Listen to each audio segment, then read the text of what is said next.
Friends, मैं हूं Sneha. Welcome to my channel for you and a child. कई बार ऐसा होता है क्लास 10th या 12th के स्टूडेंट जब बोर्ड एग्जाम देकर आते हैं तो उनके मन में कहीं एक अनजाना सा डर रहता है कि कहीं एग्जामिनर कॉपी चेक करते वक्त कोई भेदभाव तो नहीं करेंगे, कि किसी जाति के आधार पर, धर्म के आधार पर, जैसे कोई हिंदू है, मुस्लिम है, लड़का है, लड़की है, किसी बिहार से, पंजाब से है, तो इस बेसिस पे कहीं वो कॉपी चेक करते वक्त, मार्क्स देते वक्त कोई भेदभाव तो नहीं करते। ये डर कितना सच है, इसको बताने के लिए मैंने ये वीडियो बनाया है। तो इसको जानने के लिए जरूरी है कि आप ये जाने कि कॉपी चेकिंग होती कैसे है।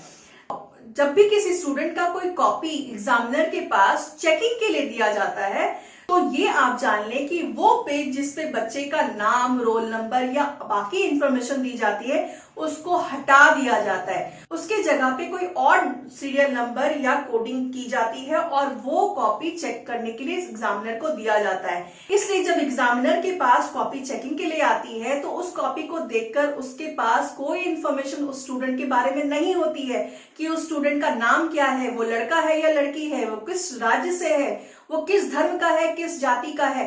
ये सब कोई इंफॉर्मेशन उनके पास नहीं होती, क्योंकि उस आंसर शीट पे सिर्फ एक कोड या कोई और सीरियल नंबर होता है जिससे स्टूडेंट के रोल नंबर या किसी भी इंफॉर्मेशन से लेना देना नहीं होता है। तो इस तरह की जानकारी जब उनके पास है ही नहीं तो फेवरेटिज्म का सवाल ही नहीं उठता है। इसलिए आप इस चीज का डर अपने मन में, ये जो वहम है कि कॉपी चेकिंग करते वक्त एग्जामिनर कोई भेदभाव जाति, धर्म या किसी और चीज की वजह से करते हैं, तो उसको निकाल दीजिए।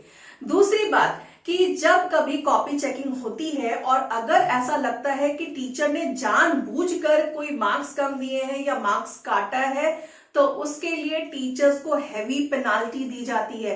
वो पेनाल्टी मॉनेटरी टर्म्स में हो सकता है, जैसे उनको हैवी फाइन देना पड़ सकता है, या फिर अगर वो टीचर किसी प्राइवेट स्कूल में है तो उनकी नौकरी भी जा सकती है। क्योंकि टीचर के पास ना ही कोई बच्चे की डिटेल है, साथ ही साथ उनके मन में एक डर भी है कि अगर उन्होंने गलत कॉपी चेकिंग की तो उन्हें पेनाल्टी भी दी जाएगी। तो कोई टीचर क्यों ऐसी हरकत करेगा। साथ साथ कॉपी चेकिंग की जो प्रक्रिया है वो ये है, अगर कोई टीचर 50 कॉपी को चेक करता है तो उस 50 कॉपी को कोई उसका सीनियर टीचर रीचेक करता है।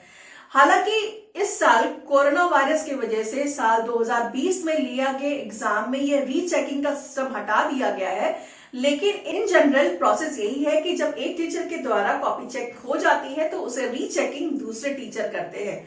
तो इस वजह से किसी भी तरह की गलती की गुंजाइश नहीं रहती है। फिर भी अगर किसी स्टूडेंट को लगता है कि जो एग्जामिनेशन में उन्होंने लिखा है उसके आधार पर उसके मार्क्स जो आए हैं वो कम है और ज्यादा मार्क्स आने चाहिए, उसके लिए वो सीबीएसई में कॉपी की रीचेकिंग के लिए अप्लाई कर सकते हैं।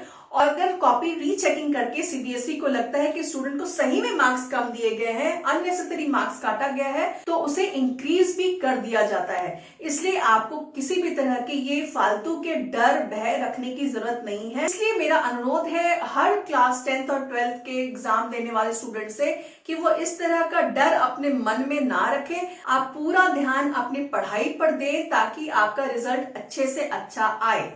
तो फ्रेंड्स, उम्मीद करती हूँ इस वीडियो में दी गई जानकारी आपके काम की होगी। तो इस वीडियो को कर दीजिए लाइक एंड शेयर और मेरे चैनल को subscribe. Thank you so much for watching this video and all the best for your exam.